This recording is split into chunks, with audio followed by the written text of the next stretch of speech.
ನಮಸ್ಕಾರ ಅಭ್ಯರ್ಥಿಗಳೇ, ಪಾಲಕರೇ, ನಮ್ಮ ಚಾನಲ್ಗೆ ಸ್ವಾಗತ.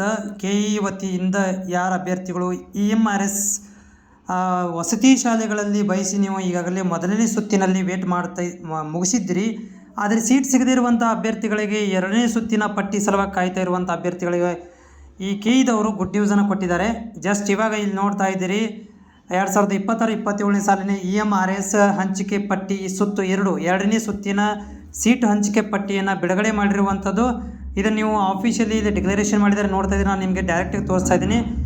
ಉಳಿಕೆಯಾಗಿರುವಂಥ ಎರಡನೇ ಸುತ್ತಿನಲ್ಲಿ ಉಳಿದಿರುವಂಥ ಸೀಟ್ಗಳನ್ನು ಇವರು ಈಗ ಮತ್ತೆ ಬಿಡುಗಡೆ ಮಾಡಿದ್ದಾರೆ. ಯಾರಿಗೆ ಸೀಟ್ ಸಿಕ್ಕಿರಲಿಲ್ಲ ಅಂಥ ವಿದ್ಯಾರ್ಥಿಗಳಿಗೆ ಇಲ್ಲಿ ಅಲಾಟ್ಮೆಂಟ್ ಮಾಡಿರುವಂಥದ್ದು ಎರಡನೇ ಸುತ್ತಿನ ಸೀಟ್ ಹಂಚಿಕೆ EMRS.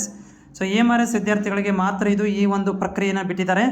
ಯಾರು ಈಗ ನೀವು ವೇಟ್ ಮಾಡ್ತಾ ಇದ್ದೀರಿ ಎರಡನೇ ಸುತ್ತಿನ ಪ್ರಕ್ರಿಯೆ ಯಾವಾಗ ಬರುತ್ತೆ ಮತ್ತು ನಾವು ಸೆಲೆಕ್ಟ್ ಆಗ್ತೇವಿಲ್ಲ ಅಂತ ಕಾಯ್ತಾ ಇದ್ದೀರಿ, ಎರಡನೇ ಸುತ್ತಿನಗೆ ಸಂಬಂಧಿಸಿದಂಥ ಕೆಇದವರು ಏನು ಮಾಡಿದ್ದಾರೆ ಅಂತಂದರೆ ಈ ಒಂದು ಪಟ್ಟಿಯನ್ನು ಬಿಡುಗಡೆ ಮಾಡಿದ್ದಾರೆ. ನೀವೇನು ಮಾಡ್ಬೋದು ಅಂತಂದರೆ ಇದನ್ನು ಡೈರೆಕ್ಟಾಗಿ ಕೆಇ ವೆಬ್ಸೈಟಲ್ಲಿ ಹೋಗಿ ಇದನ್ನು ಡೌನ್ಲೋಡ್ ಮಾಡಿಕೊಂಡು ನಿಮ್ಮ ಮಗುವಿನ ಹೆಸರು ಇದರಲ್ಲಿ ಇದೆ ಅಂತ ಚೆಕ್ ಮಾಡ್ಕೋಬೇಕಾಗುತ್ತೆ. ಯಾಕಂತಂದರೆ ಈಗಾಗಲೇ ಒಂದನೇ ಸುತ್ತು ಮುಗಿದಿದೆ, ಇದು ಎರಡನೇ ಸುತ್ತಿನ ಒಂದು ಪ್ರಕ್ರಿಯೆ ರಿಸಲ್ಟ್ ಅನೌನ್ಸ್ಮೆಂಟ್ ಆಗಿರುವಂಥದ್ದು. ಓಕೆ, ಇದರಲ್ಲಿ ಇದ್ದರೆ ಒಳ್ಳೆಯದು. ಇಲ್ಲಪ್ಪ ಅಂದರೆ ಇನ್ನೊಂದು ಸುತ್ತು ಏನಾದರೂ ಮಾಡಿದರೆ ಸೀಟ್ ಉಳಿಕೆಯಾದಲ್ಲಿ ಇನ್ನೊಂದು ಸುತ್ತನ್ನು ಮಾಡ್ಬೋದು.